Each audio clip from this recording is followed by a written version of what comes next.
Olá para você ligado no Projeto Motor, começando agora mais uma edição do Debate Motor, a nossa edição de número 171, e hoje nosso assunto será mercado de pilotos da Fórmula 1 para 2020, né? O mercado já começa a se movimentar, algumas peças já para o ano que vem, então a gente vai fazer uma análise geral sobre o panorama da categoria para a próxima temporada. Eu sou Bruno Ferreira, tenho a companhia do Lucas Santoc, meu parceiro de Projeto Motor, convidando você a participar das nossas redes sociais, né? Fica ligado no nosso material, lá no facebook.com/Projeto Motor, no Twitter e no Instagram, no @Projeto Motor, e é claro, sempre de olho lá no projetomotor.com.br, onde a gente publica lá nossos artigos, nossas análises e tudo mais. Lucas, seja muito bem-vindo a essa edição do Debate Motor. Eu queria que você primeiro fizesse uma análise geral sobre o panorama do mercado, né? No ano passado, quando a gente estava nessa altura aqui do ano, tinha muita coisa acontecendo, muita coisa ainda em aberto, né? A Mercedes confirmou a sua dupla somente no GP da Alemanha, né, para 2019, Red Bull estava indefinida, a situação da Ferrari estava indefinida. Agora não, né? Agora as coisas estão um pouco diferentes. Como é que você, então, encara esse mercado para 2020? Fala Bruno, fala galera que está sempre com a gente aqui no YouTube ou no site do Projeto Motor. Esse ano, como tem, acho que principalmente ali Ferrari e Mercedes já meio que fechadas, né? Acho que tem menos barulho, tem ainda talvez a vaguinha na Red Bull, mas o ano passado acho que estava mais quente, né? Então, assim, acho que o fato das grandes equipes estarem mais fechadas talvez deixe o mercado um pouco mais frio, mas tem muita disputa ali, principalmente no pelotão intermediário, né, Bruno? É que talvez menos movimentação de nomes importantes, por isso que não dá tanta manchete, vamos dizer assim, né? Mas mesmo assim, acho que a gente tem algumas movimentações importantes para acontecer no pelotão intermediário. É isso aí, as principais peças, né, pelo menos em tese já estão confirmadas para o ano que vem, mas do pelotão intermediário para trás está uma bagunça. Vamos dar uma olhada então como é que está nesse momento para 2020, né, algumas vagas que já estão confirmadas para o pessoal ter um pouco de ideia, uma ideia um pouco melhor de como as coisas estão se movimentando. A Mercedes tem apenas o Lewis Hamilton confirmado, né, já com contrato para o ano que vem. A Ferrari também já tem os seus dois pilotos, né? O Vettel tem contrato para 2020, enquanto que o Leclerc, né, quando ele foi anunciado, foi aquele esquema lá de acordo de múltiplos anos, né? Então, teoricamente, a Ferrari já está fechada para o ano que vem. Red Bull já tem o Max Verstappen. A McLaren confirmou recentemente os seus dois pilotos para 2020, né, com o Carlos Sainz e o Lando Norris. A Renault também já tem o Daniel Ricciardo, né? Ele, quando chegou na equipe, já tinha um contrato de 2 anos. A mesma coisa do Kimi Raikkonen com a Alfa Romeo, né, o único piloto confirmado ali na Alfa. A Haas e a Williams, né, você pode perceber aí no gráfico que já tem pelo menos um piloto confirmado, o Kevin Magnussen na Haas e o George Russell na Williams, mas aí a gente vale a pena fazer uma ressalva, né, que tanto o Kevin Magnussen como o George Russell, eles, quando foram confirmados, né, para suas vagas em 2019, eles foram naquele esquema assim, não, é para um acordo um pouco mais longo, né? O Magnussen chegou até a dizer especificamente que tinha um contrato para 2020, mas a gente sabe que na prática não é bem assim, né? Tanto no caso do Russell, né? O Russell também entrou com aquele acordo de multi-year agreement, né? Que é um termo tão usado nas negociações, mas isso a gente sabe que na prática não tem assim aquela importância tão grande, né? As histórias que a gente escuta, que a gente vai começando a pescar aqui e ali, a gente já vê que não é bem assim, os pilotos não estão totalmente fechados. No caso da Williams, né, vale lembrar que no ano passado o Sergei Sirotkin, quando chegou à Williams, também disse, né, também foi anunciado como um acordo de múltiplos anos, mas o acordo foi rompido, né, porque os termos são um pouco diferentes, né, mas só para o pessoal ter uma ideia que em termos de formalidade, né, os pilotos chegaram a dizer que tinham um contrato, mas na prática não é bem assim. E aí, né, Lucas, vai muito naquilo que você falou, né, que nas principais equipes a gente tem umas coisas um pouco mais confirmadas, né, algumas vagas mais garantidas, e do pelotão intermediário para trás tá uma bagunça. Eu queria que você fizesse então uma análise, porque no gráfico que a gente passou agora há pouco, a Mercedes tem só o Lewis Hamilton e a Red Bull tem só o Max Verstappen, né? Nós temos 2 vagas em aberto ainda, mas seria surpreendente se a gente tivesse muitas mudanças, ali, uma grande reviravolta ali na frente, né? Como é que você analisa então Ferrari, Mercedes e Red Bull, né? Eu coloco a Ferrari também porque vira e mexe tem histórias sobre o que vai acontecer com o Vettel, né? Se fica ou se não fica, mas qual que é a sua análise geral sobre essas 3 grandes equipes para o ano que vem? E só completando o que você falou, né? Quando o piloto começa a falar muito que tem contrato e a equipe tá quieta, é porque já é uma tática do cara para se proteger e a gente tem que ficar meio de olho, né? Então, mas principalmente piloto intermediário, as coisas mudam muito com o vai e vem, às vezes, dos dólares, né? Então a gente tem que ficar meio atento a isso. Lá na frente, eu acho que eu ficaria muito surpreso se o Bottas não renovar, apesar de nas últimas provas não estar sendo tão forte, né, tão bem quanto o começo do campeonato, mas acho que está caminhando bem para o Bottas renovar, Leclerc deve ficar também, então acho que das três equipes ali da frente, realmente tem a vaga na Red Bull, que é uma vaga importante, que eu acho que a gente tem que ficar de olho. E a gente tem que ficar de olho porque talvez esse ano a Red Bull também não tenha um nome óbvio para puxar como ela teve em outros anos, né? A Red Bull, ela sempre deu muita força, ao contrário do que muita gente fala, que é moedora, tudo, a gente vive falando isso aqui, né, Bruno, no Projeto Motor, mas, pô, a Red Bull sempre deu moral para os caras da casa, e então era assim, perdia um piloto, ela ia lá, puxava o cara da Toro Rosso e botava lá, né? Esse ano, talvez, se o Gasly não for confirmado, e ele não tá fazendo por merecer, a verdade é essa, né? Ele vai ter que fazer um segundo semestre, eu diria, muito, muito bom para merecer uma vaga na equipe. O Kvyat tem um histórico e é difícil pensar... Cara, para mim seria muito louco o Kvyat voltar para a Red Bull, né? Seria uma história fantástica, né? Eu imagino a coletiva do Kvyat falando, voltei, galera, né? O cara que foi rebaixado... e depois foi demitido da equipe satélite, aí volta para a equipe satélite e é promovido de novo. Imagina que história, né? E o Albon, acho que seria muito cedo para apostar no cara. Eu nem acho que ele está fazendo... Ele está indo bem, mas também não acho que está sendo um cara que está brilhando bastante também para falar assim, é ele, vamos colocar aí na vaga. Então pode ser que a Red Bull tenha que inventar alguma coisinha aí, né? E ao mesmo tempo é interessante pensar que talvez o fato de ela se ver nessa posição de ter que inventar também seja a grande chance do Gasly, né?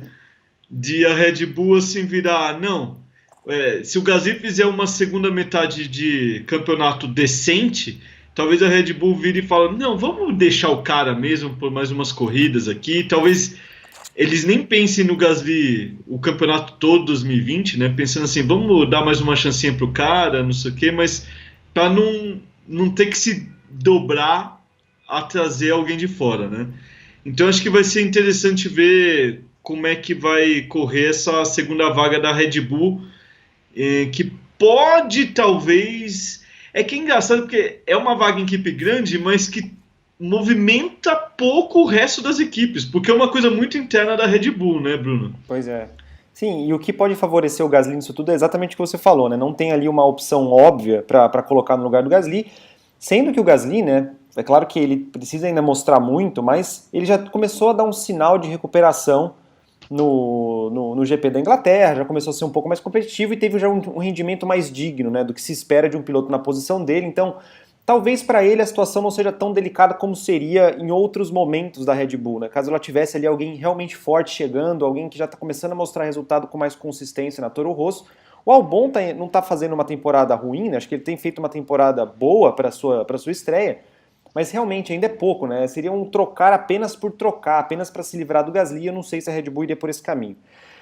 Dali para trás, Lucas, o pelotão intermediário está todo em aberto ainda, como a gente mostrou, né? Tem pouca definição, a McLaren apenas se garantiu até por antecipação, né? A gente falou sobre isso na semana passada, que foi até uma tentativa de dar uma estabilidade maior à equipe, né? Para tirar aquela sombra do Alonso, mas tirando isso está tudo em aberto, né? Você não tem ali uma dupla fechada, você tem um piloto aqui e ali. Então eu queria saber qual que é o seu destaque, assim, qual que você acha que é a vaga que está mais cobiçada, a vaga que pode movimentar mais o mercado que está em aberto ali no pelotão intermediário? Renault. Acho que a vaga da Renault ali do lado Ricciardo, ou Ricardo, como vocês preferirem, é uma vaguinha boa, né? É uma vaguinha importante. E outra coisa, movimenta, ali sim, pensando em pelotão intermediário, movimenta nomes importantes, né? A gente está falando do Nico Hülkenberg. E é engraçado quando começa a surgir muito rumor, né, Bruno? Que aí você já começa a ouvir que o Nico Hülkenberg, Fórmula E, né? Já, ele mesmo nega, mas quando começa a sair pipocar essas notícias assim, é porque você sabe que pelo menos o cara já tá meio que nos bastidores dando uma olhada no que tem, né? Se já se fala em Ocon, né? Em acordo do Toto Wolff ali para colocar o Ocon lá. Então, assim, o próprio, né, o nosso amigo Cyril Abiteboul. Cyril Abiteboul. O nosso amigo Cyril Abiteboul, que eu nunca vou conseguir falar o nome dele de primeira, ele já falou publicamente que o Hülkenberg é favorito, mas que não está garantido, ou seja, é o famoso, o técnico está prestigiado, né? Então, assim, eu acho que é uma vaguinha boa, Bruno, e é uma vaga importante, essa sim, talvez podendo movimentar um pouco, né? Apesar de que o nome mais forte hoje para entrar no lugar do Hülkenberg é um cara que vem de fora, né? Então não movimentaria as outras equipes, mas aí você coloca o Hülkenberg no mercado, né? Então acho que essa sim é uma vaga que pode dar uma movimentada, mas assim, pilotão intermediário, né? Apesar de terem falado em Hülkenberg na Red Bull também, mas eu confesso, não sei você, Bruno, eu ficaria um pouco surpreso de ver o Hülkenberg na Red Bull. Eu ficaria bem surpreso de ver o Hülkenberg na Red Bull, até pelo motivo que você falou agora há pouco, né? De que a Red Bull sempre foi uma equipe que lida com as coisas muito internamente, né? E não tem ali, ela não traria o Hülkenberg porque ele está fazendo um tremendo trabalho na Renault, né? E sim porque seria uma chance ali de pegar alguém que estava sobrando no mercado. A questão do Hülkenberg eu acho que é mais ou menos por aí, né? O principal candidato à vaga, a vaga que hoje está com ele, é uma pessoa que está de fora. Então, em termos de movimentação, para a Renault não seria uma coisa muito grande. E depende também do que o Hülkenberg quer da vida, né? Ele está na Fórmula 1 já há 10 anos, né? Ele entrou em 2010, já tá bem experiente na Fórmula 1 e ainda parece que a chance que ele sempre espera, que ele sempre tenta conquistar, nunca vem. Então, para ele, né, numa situação que ele está, já com tanto tempo de Fórmula 1, caso de fato aconteça isso com a vaga dele, né, tem obviamente muita coisa para acontecer, muita história para rolar, mas caso ele de fato ele perca essa vaga, será que vale a pena ele ir para uma outra equipe intermediária, né, que está com vaga em aberta, ir para uma Haas, voltar para uma Racing Point, né, voltar para a equipe que ele corria antes na Force India? Seria uma movimentação muito para o lado, né? Depende aí de uma visão de carreira maior, uma coisa mais ampla que ele pensa, se para ele vale a pena ficar na Fórmula 1 ou se ele vai querer ver alguma coisa para fora, né?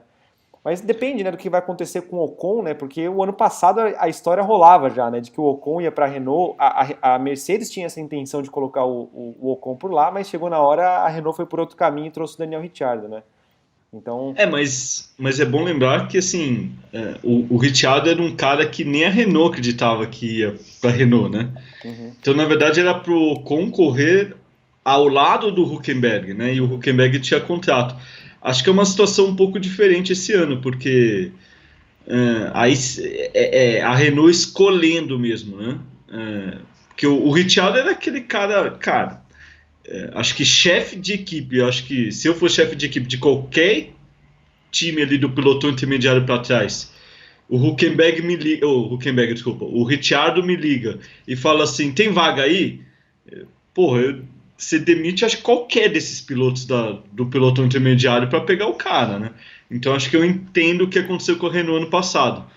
Agora esse ano eu acho que é um pouco diferente. O Hülkenberg, não sei se concorda, Bruno, mas é um cara que eu acho que meio que perdeu o bonde da carreira, assim, sabe? O momento dele era ali 2012, 2013, né? Que parece que falaram muito e não aconteceu.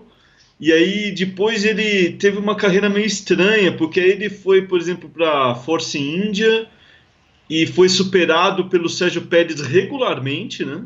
Ou seja, ele não brilhou na Force India num momento que a Force India foi muito bem, né? Numa época boa da Force India, né? Não que ele tenha ido mal, mas ele não brilhou, e ele sendo superado às vezes pelo Pérez, né? E mesmo agora na Renault também, né? Aí ele foi para a Renault, mas também não está brilhando, né? Ele faz o que a gente espera da Renault, assim, não faz nada a mais, né? Então, não me surpreenderia o Hülkenberg talvez estar correndo de outra coisa em 2020. Mas, Lucas, analisando então os outros pilotos ali do pelotão intermediário, os caras que não estão confirmados e que vivem em situação difícil. Para você, quem que se destaca nisso? Assim? Quem que você acha que vive uma situação difícil, delicada no mercado para o ano que vem? Grosjean, apesar de eu não conseguir enxergar quem seria o substituto óbvio, e eu sei que a turma aí, a gente está fazendo gravado o programa e eu acho que a turma já vai gritar Pietro, não sei o quê, mas não é, apesar das notícias, não é óbvio para mim. Não sei você, Bruno, mas eu não vejo ainda o substituto óbvio na Haas, mas acho que o Grosjean está fazendo tudo para ficar de fora, sabe? Né? Acho que é um nome que para mim mais balança, né? Acho que desses, acho que é o do pelotão intermediário, acho que tá mais assim, acho que com um sinal amarelo, né? Acho que o Pérez, talvez na Racing Point, tem que ficar esperto, apesar de estar fazendo tudo certo, mas pode ter uma movimentação ali meio estranha na Racing Point. E o Kubica, né? A Williams é pelotão intermediário ainda? Não Eu não mais, sei. não mais. A menos que se você considere que do quarto lugar para trás é tudo pelotão intermediário, mas a Williams é o pelotão à parte, o pelotão Williams já, né? Então assim, desculpa me adiantar então, mas eu acho que o Kubica ou Kubica, como também preferirem, acho que também esse tem um sinal amarelo piscante, sabe? Que acho que deve sobrar também. Acho que o que me chama atenção nesse pelotão intermediário é como que as peças podem. Pode ser tipo um efeito dominó, sabe? Realmente, o Grosjean, acho que talvez é o piloto mais em risco pro ano que vem, né? Já está em risco já há tanto tempo e parece que essa má fase dele nunca passa, nunca passa, nunca passa. E fica difícil mesmo, né? Pensar assim, hoje, se o Grosjean sai, quem que entraria? Porque não tem ali um substituto que seja óbvio e que ajudaria a Haas, né? A Haas que é um piloto que seja constante, que seja forte, e ela precisa de alguém que tenha mostrado isso, tenha mostrado que seja capaz de fazer isso, né? Então não tem E é ninguém uma muito boa óbvio. vaga, né? E é uma vaga muito boa de uma equipe que não passa por um bom momento, mas é uma equipe muito boa, né? A gente também não pode desprezar isso. Mas a questão é que as peças podem vir de outros lugares, né?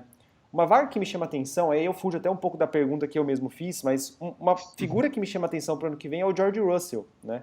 Que tem feito um trabalho muito bom. A gente também sempre fica com aquela dúvida, né? Até que ponto a referência dele é tão válida assim. Às vezes a referência dele é muito boa e ele está fazendo um trabalho excepcional e parece que o Kubica está fraco, mas na verdade o Kubica está bem, a gente não sabe, né? Então a gente é uma peça que a tendência é que continue subindo, né? Me surpreenderia ver o George Russell fazer mais uma temporada ali na Williams no momento que a Williams passa. Então, de repente, caso haja esse interesse da Mercedes em colocar o Russell em uma vaga mais pra frente, né? Colocar ele de repente numa Racing Point no lugar do Pérez, tem o Sérgio Pérez no mercado. E o Sérgio Pérez pode ser uma pessoa interessante para a Haas, né? Um cara que tem experiência, tem dinheiro, tem resultado e é um cara extremamente acostumado a andar no pelotão intermediário, um cara que se destaca nessas situações, né? Seria um piloto adequado. Então, esse tipo de movimentação pode chamar atenção. Depende de quem vem lá de baixo, né? Se o George Russell for subir para uma outra equipe, para onde que vai, o que vai fazer, o que não vai fazer. Então, acho que as peças podem se movimentar nesse sentido no pelotão intermediário, sabe? Sem tantas invenções, sem tanta gente muito nova, né?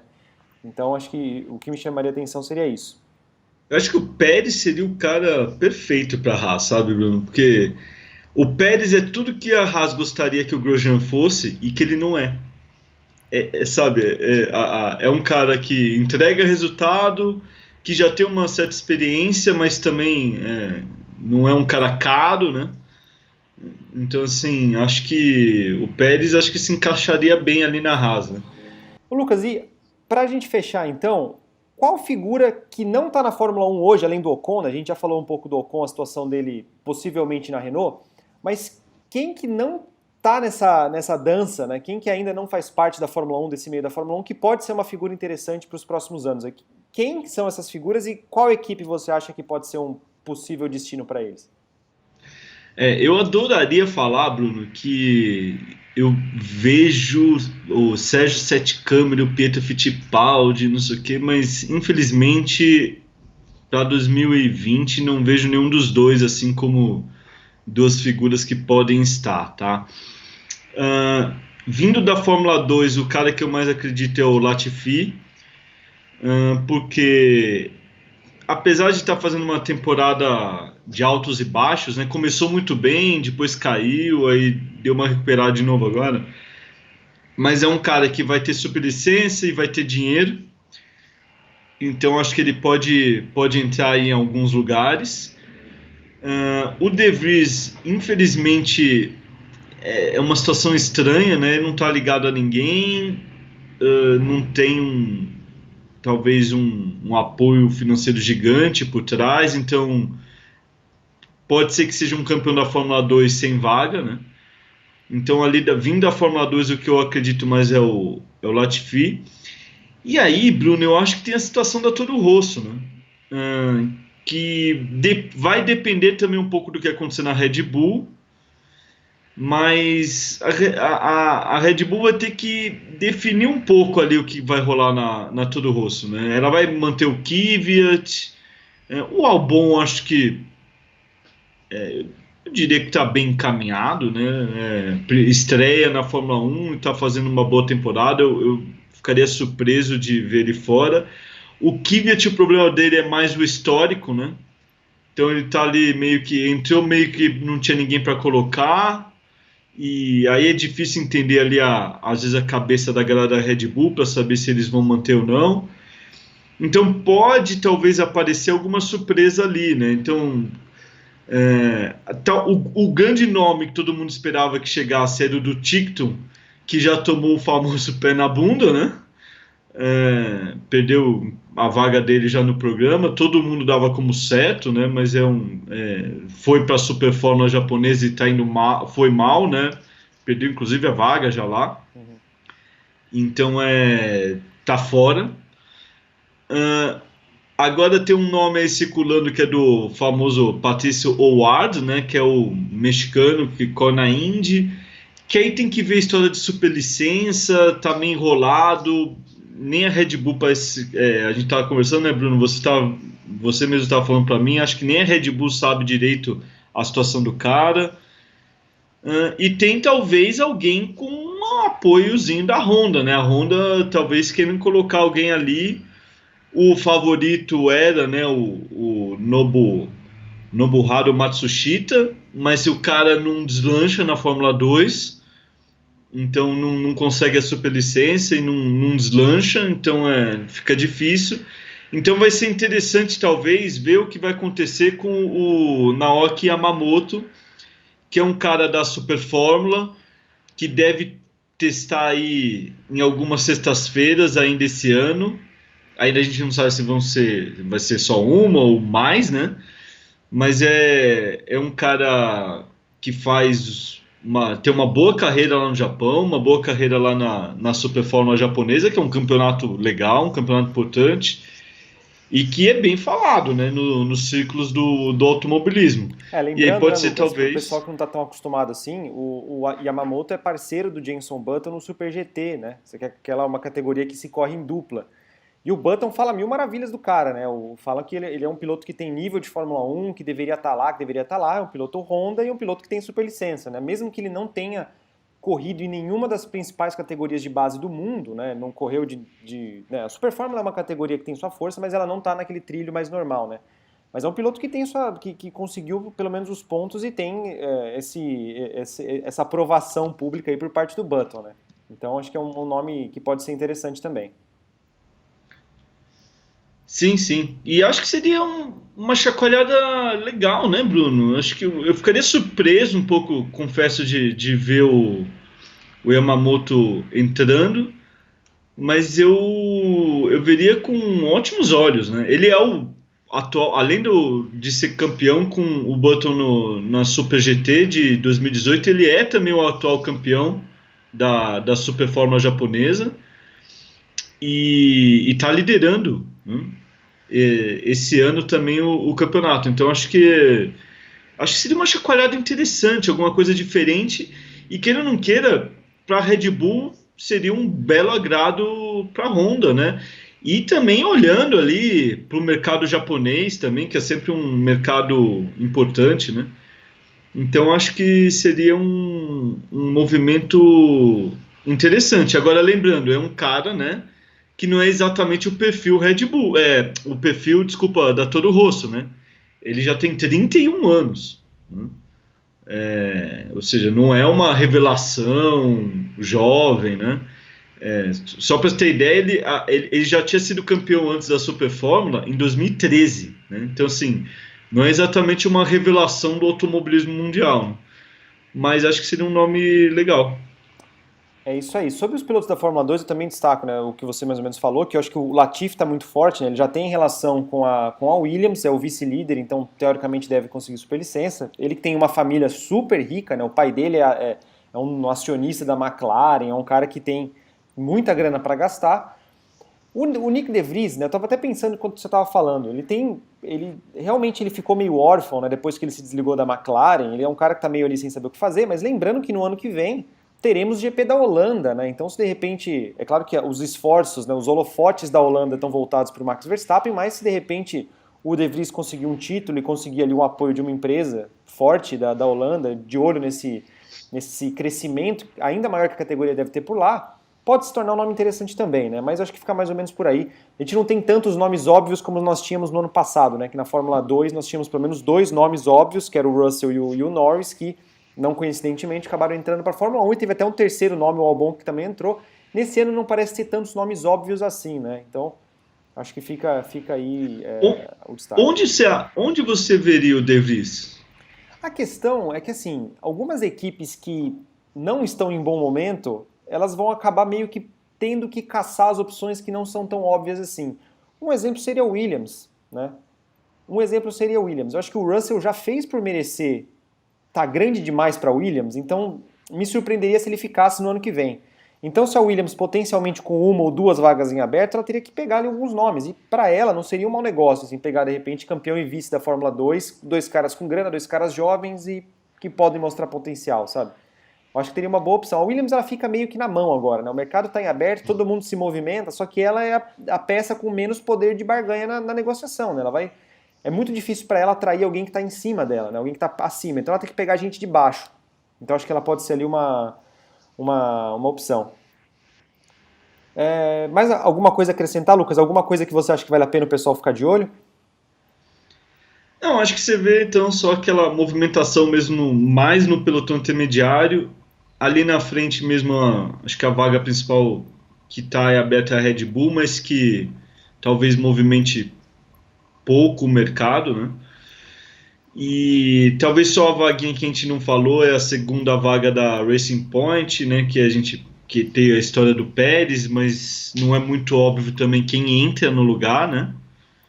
Então, eu já ouvi rumores, né, da história do Latifi para lá, mas você imagina uma dupla Stroll e Latifi, né?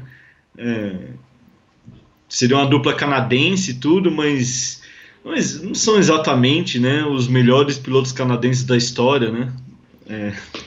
Então acho que seria, sei lá, né? Acho que seria um pouco estranho pro meu gosto. Mas acho que a movimenta... E são vagas, né, Bruno, que eu acho que outra coisa que acho que o público tem que botar na cabeça, talvez assim, são vagas que eu acho que podem ficar lá para dezembro, ou seja, talvez a gente tenha pouca movimentação aí nos próximos meses.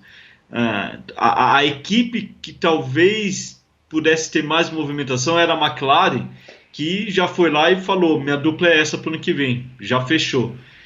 E a Renault, né? A Renault acho que talvez a gente possa ter um anúncio ainda durante a temporada. Mas o resto, eu acho que é tudo lá para depois que o campeonato acabar. Então beleza, galera. Vocês que estão assistindo a gente aqui, o que vocês acham, né? Qual que você acha que vai ser a principal movimentação, a principal notícia, a grande história para a gente ficar de olho para o ano que vem? Deixe seu comentário aqui embaixo, né? A gente sempre gosta de ver aqui os comentários de vocês, as coisas que vocês pensam, né, sobre as vagas do ano que vem. E, né, se você gostou desse vídeo, dessa edição do Debate Motor, Não se esqueça de deixar aqui a sua curtida, assinar o canal do Projeto Motor se você chegou agora, né? Se você chegou agora, seja muito bem-vindo. E fique de olho nas nossas redes sociais, no facebook.com/Projeto Motor, no Twitter e no Instagram, no @Projeto Motor, e é claro, sempre de olho lá no projetomotor.com.br. A gente vai chegando então ao fim dessa edição do Debate Motor. Lucas, valeu então pela parceria de você, galera. Um grande abraço e até a próxima.